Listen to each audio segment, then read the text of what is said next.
Around the time slavery was abolished, racism against Asians in the U.S. started.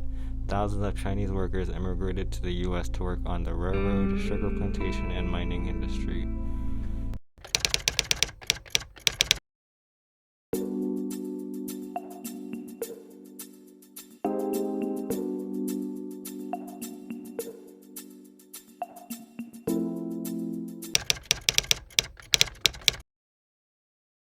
I felt different being Asian American because I particularly grew up in a dominantly white and Hispanic area. I know a lot of people's response is generally yes, but I actually grew up in a pocket in Sacramento where there was actually a pretty big Asian population. I would get questions such as, why are your eyes so small? Or why do you look so different? I didn't really feel that different than other people. In Davis, there was a lot of Asians there too, so I didn't really feel like I was very different than others. It was particularly, at first I didn't realize it, like why they're asking those things, but I slowly grew to realize that I was very different, and that's how people saw me. About 34% of U.S. Asians speak only English in their homes, yet some still get bullied or teased despite living in America for years. But gladly, most people living in highly populated areas consisting of Asians will not get bullied.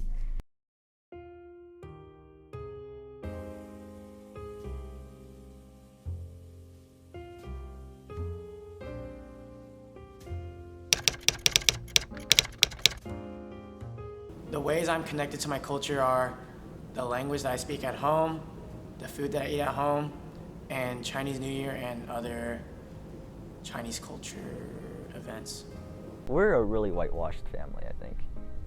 I do New Year's, Christmas, Thanksgiving, a lot of stuff, but not really anything Asian related.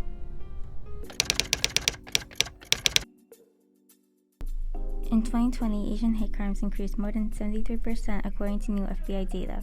This sudden increase of hate sparks from the rise of COVID-19. Like there might have been a little bit of a fear, not necessarily for me, but maybe for my parents, that people may act violently towards them.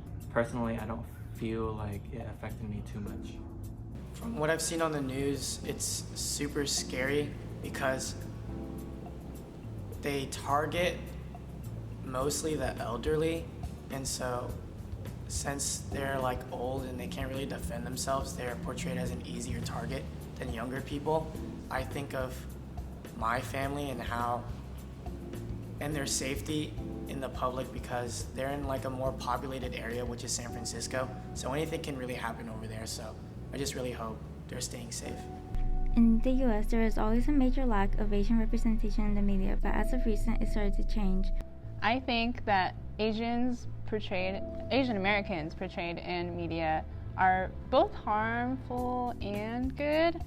Major hit movies and shows like Shang-Chi, Squid Game, and Crazy Rich Asians open up the industry with new opinions, either good or bad. Recently, we have a lot of Asian American movies where it's focused on martial arts. So I hope we can expand more of Asian American film and focus more on Asian American lifestyles or cultures.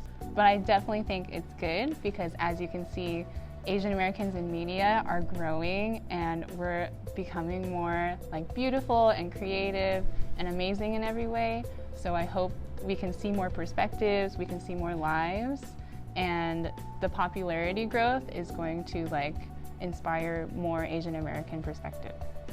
We received so much hate throughout the year, and for a bunch of positive things to come, like the movie Shang-Chi and Squid Game, it's really made the Asian community more popular, and I see that as a good thing because it's better to receive more positivity than hate.